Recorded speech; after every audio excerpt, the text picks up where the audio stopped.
Peperangan-peperangan di zaman Umar bin Khattab melawan Persia. Assalamualaikum warahmatullahi wabarakatuh. Kembali lagi di Lais Media. Perang Namarik. Perang ini melibatkan tentara Persia dan kaum muslimin. Pemimpin tentara Persia dalam pertempuran itu adalah Jaban dibantu dua orang, Jasnashma dan Mardansyah. Sedang panglima angkatan perang umat Islam adalah Abu Ubaid. Ia dibantu oleh Musana ibnu Harithah yang memimpin pasukan kavaleri dan Amir ibnu Hisham yang memimpin pasukan infanteri.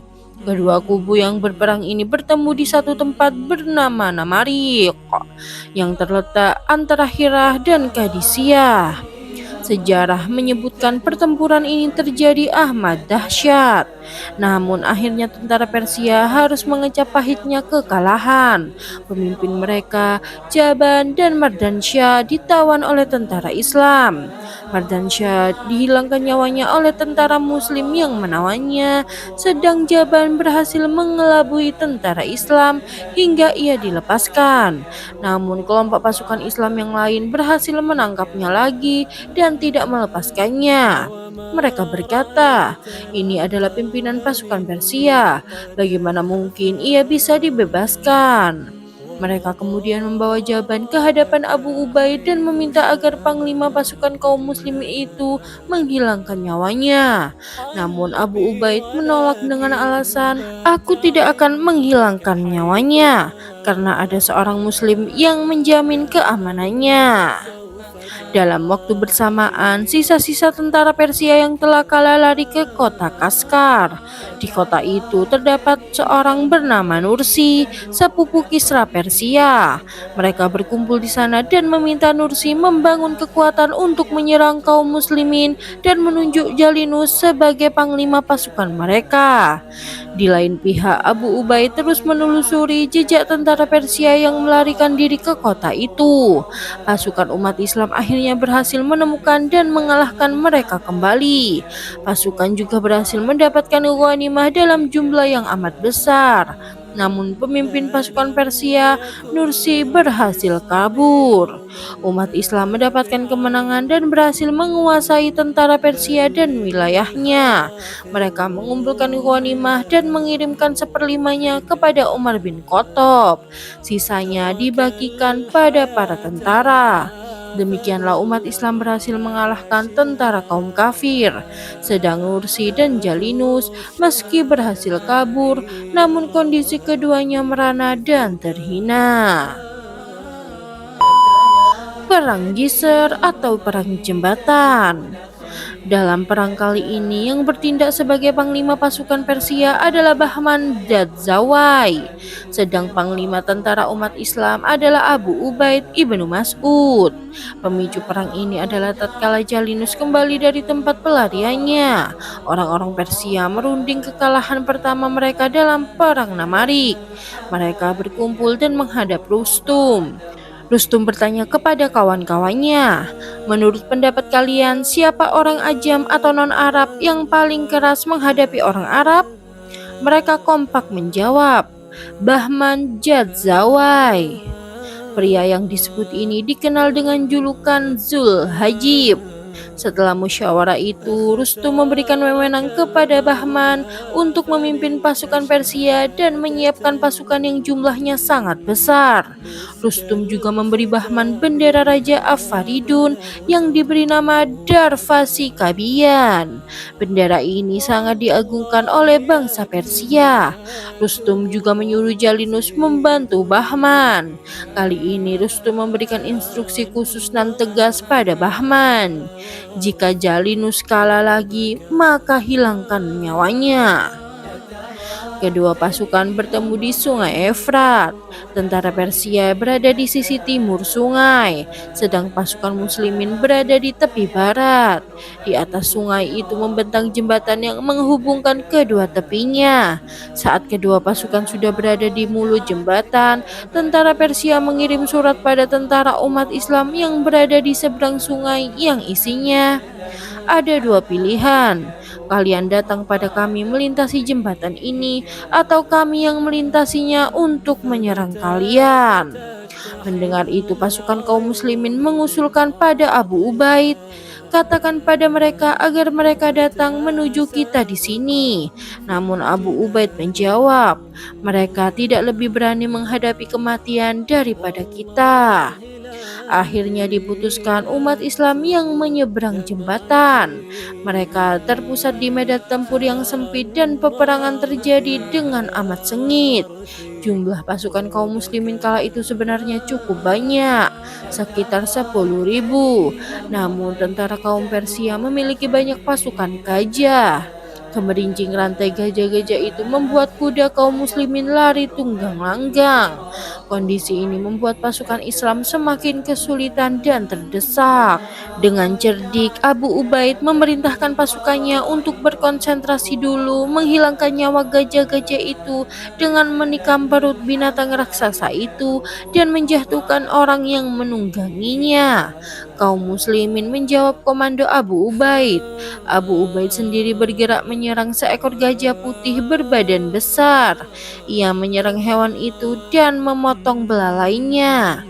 Namun gajah putih itu menyerang Abu Ubaid dan menginjaknya hingga Abu Ubaid mati syahid. Tongkat komando kemudian dipegang oleh seorang penggantinya. Ia berusaha mengambil jenazah Abu Ubaid yang terinjak gajah. Namun tak lama kemudian ia juga kehilangan nyawa.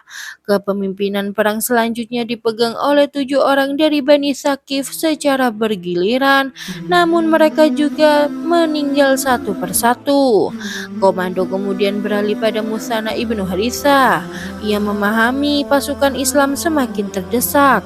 Sedang untuk mundur ke belakang, jembatan yang melintas di sungai Efrat sudah terlanjur diputus oleh pasukan Islam.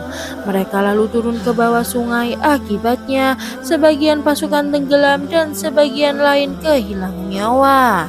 Dalam peristiwa ini jumlah tentara kaum muslimin yang gugur sebagai syahid berjumlah 4.000 prajurit, bahkan dilaporkan lebih dari angka itu.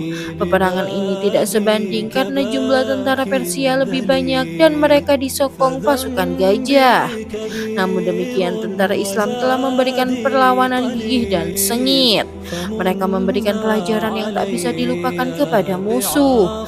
Kaum muslimin menghilangkan 6.000 prajurit Persia dan mengirim mereka ke neraka.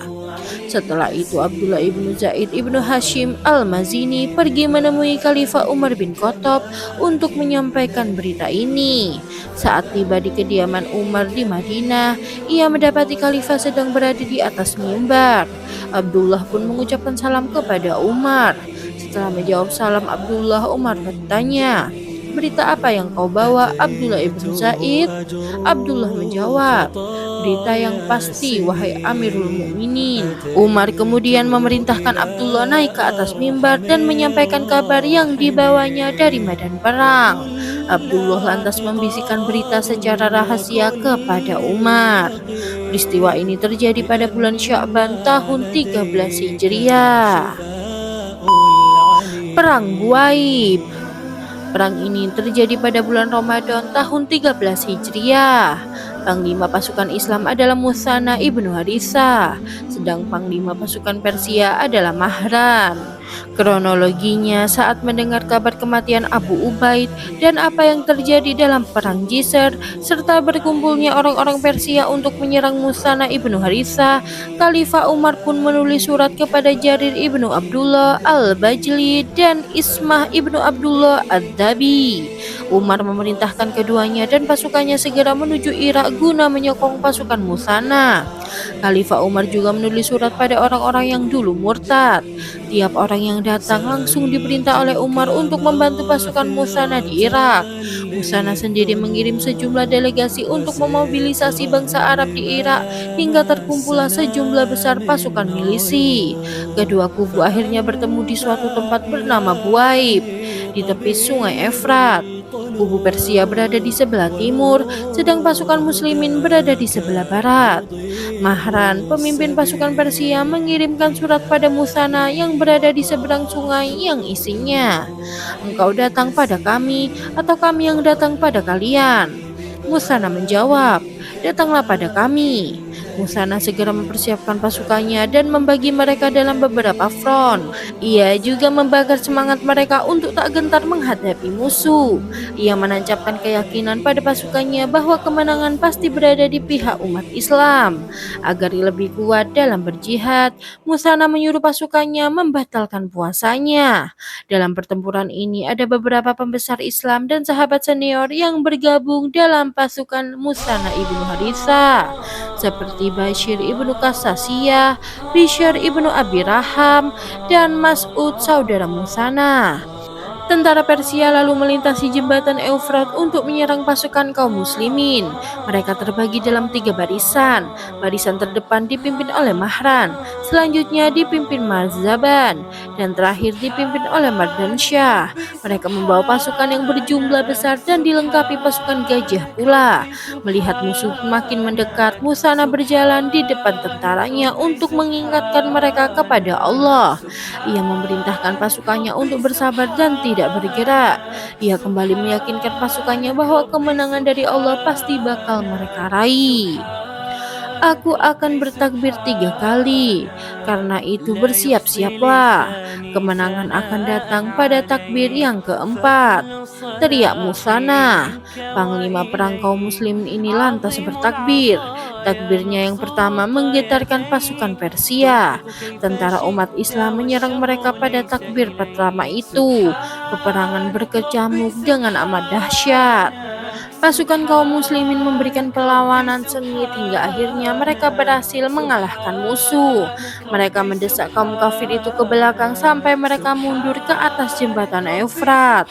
Namun Musana lebih cekatan. Ia memutus jembatan itu. Kubu Persia harus merelakan kematian banyak pasukannya. Kebanyakan mati tenggelam di sungai, sebagian lain menyerahkan diri. Jumlah pasukan Persia yang tewas hampir mencapai angka 100.000. Di lain pihak, pasukan Islam juga banyak yang kehilangan nyawa, di antaranya Mas'ud saudara Musana dan Khalid ibnu Hilal.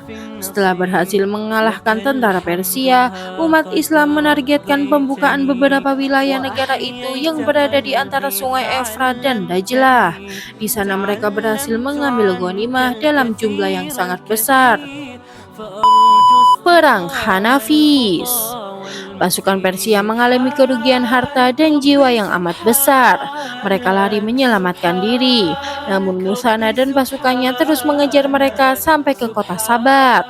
Pasukan utusan Khalifah Umar bin Khattab itu bahkan berhasil membuka dan membebaskan kota itu. Dengan prestasi ini, jalan umat Islam dari wilayah Hira sampai tepi sungai Dajlah pun menjadi aman. Wilayah itu menjadi kekuasaan umat Islam. Setelah itu, Musana menunjuk Bishr ibnu Kasasiyah sebagai wali di wilayah Hira. Selanjutnya, Musana bergerak menuju Pasar Hanafis, sebuah tempat di dekat Al-Anbar dan Pasar Baghdad. Ia berhasil menguasai 2 wilayah itu dan terus memperluas daerah kekuasaan Islam sampai mendekati Sungai Salihin di kota Al-Anbar. Musana juga mengirim pasukan untuk memerangi sekelompok kaum Arab di Siffin, suatu tempat di barat Sungai Efrat dari arah utara. Sekarang wilayah ini bernama Kharaf. Pasukan Musana berhasil menguasai wilayah tersebut. Dengan demikian, seluruh wilayah Irak berada di bawah kekuasaan umat Islam. Mereka memperoleh jizyah dari kaum kafir Zimmi yang hidup di wilayah itu. Mereka juga berhak mengelola wilayah yang mereka buka dengan perang itu. Semua wilayah Persia di sekitar Sungai Efrat kini berada di bawah kekuasaan umat Islam. Demikian pula wilayah Jazirah. Namun tak lama setelah itu, Musana radhiyallahu an meninggal dunia sebab luka yang ia derita dalam perang Jisr. Semoga Allah memberkati dan merahmatinya. Ibnu Katsir menyatakan, Musana adalah orang yang punya peran besar dalam kemenangan melawan Persia. Konon berita-berita tentang dirinya selalu sampai kepada Abu Bakar. Khalifah pertama itu sampai mengatakan, Siapa orang ini yang beritanya selalu datang pada kami sebelum kami mengetahui siapa nasab dia?" Qais ibnu Qasim menjawab pertanyaan Abu Bakar itu dengan mengatakan, "Dia sebenarnya sering disebut, nasabnya juga tidak majhul, kaumnya juga tidak sedikit, kontribusinya tidaklah kecil. Dialah Musana ibnu Harisa Asy-Syaibani." Setelah itu Musana menghadap Abu Bakar dan mengatakan, "Utuslah aku bersama kaumku, agar aku bisa bersama mereka melawan orang-orang Persia. Aku percaya padamu, wahai Abu Bakar, untuk menjaga wilayah kaumku sendiri dari serangan musuh." Abu Bakar mengabulkan permintaan yang diajukan Musana. Musana lantas menyerang daerah Sawat. Ketika Umar ibnu Khattab menggantikan posisi Abu Bakar sebagai khalifah, ia mengirim Abu Ubaid ibnu Mas'ud As-Saqafi ke wilayah itu. Musana menyambutnya dan mereka bersatu untuk memerangi orang-orang Persia. Mereka memberikan pelajaran yang tak bakal dilupakan musuh. Musana meninggal dunia sebab luka pada kejadian perang di atas jembatan Sungai Efrat sebelum perang Qadisiyah. Kekalahan demi kekalahan yang dialami Persia, khususnya dalam Perang Buaib dan beberapa peperangan yang terjadi setelahnya, serta jatuhnya wilayah Sawat ke tangan umat Islam, banyak memberikan dampak buruk bagi bangsa Persia. Barisan mereka hancur dan ketakutan selalu membayangi mereka. Di lain pihak, hal tersebut kian memperkuat moral dan kepercayaan diri pasukan muslimin. Semangat untuk terus memperluas wilayah dan mengusir orang-orang kafir makin membesar.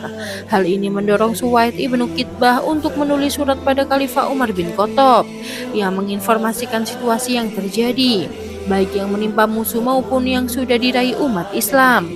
Suwaid juga meminta kepada Umar bin Khattab untuk mengirim pasukan tambahan guna membuka wilayah-wilayah lain di sekitar daerah yang telah mereka kuasai. Khalifah menjawab permintaan itu dengan mengirim pasukan tambahan ke Irak berjumlah sekitar 1.000 prajurit di bawah pimpinan Utbah ibnu Ghazwan. Sebelumnya Umar berwasiat kepada Utbah, "Teman-temanmu sesama kaum muslimin menguasai Hirah dan sekitarnya. Kuda-kuda mereka juga menjejakkan kaki di wilayah Eufrat dan memasuki Babilonia, kota Harut dan Marut, dan tempat para diktator. Pasukan berkuda mereka juga sudah menguasai wilayah Timur Madain. Sekarang aku mengutusmu untuk memimpin pasukan ini. Lumpuhkan kekuatan penduduk sekitar tempat itu hingga mereka tak bisa memberikan bantuan pada teman-teman mereka di sebelah Sawat yang akan menyerang umat Islam. Serang pula wilayah-wilayah di sekitar Ablah." Utbah memegang teguh instruksi Khalifah Umar bin Khattab. Ia segera bergerak menuju Ablah. Sesampai di sana, ia dan pasukannya berhasil menaklukkan wilayah tersebut. Setelah itu, ia menulis surat kepada Khalifah untuk mengabarkan keberhasilan dan kemenangannya. Utbah melanjutkan pergerakan pasukannya hingga Khuzistan dan berhasil menaklukkan wilayah Mazar. Selain itu, mereka berhasil menghilangkan nyawa banyak tentara Persia dan para pemimpinnya. Pasukan pimpinan Utbah lalu pergi ke timur dan berhasil menaklukkan Dasat Maisan.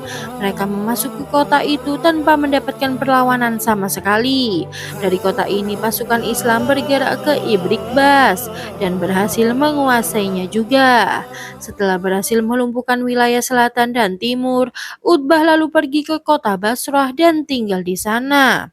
Dengan keberhasilan ini, umat Islam yang terlebih dahulu menguasai wilayah Hira menjadi aman, karena wilayah timur juga sudah berhasil dikuasai oleh pasukan Islam. Utbah lalu menulis surat kepada Umar mengabarkan kemenangan yang telah diraih umat Islam berkat pertolongan Allah Subhanahu wa Ta'ala. Setelah itu, Utbah meminta izin kepada Khalifah Umar untuk kembali ke Madinah. Umar mengizinkannya. Sebelum kembali ke Madinah, Utbah melimpahkan amanat kepemimpinan kepada Mughirah ibnu Syu'bah.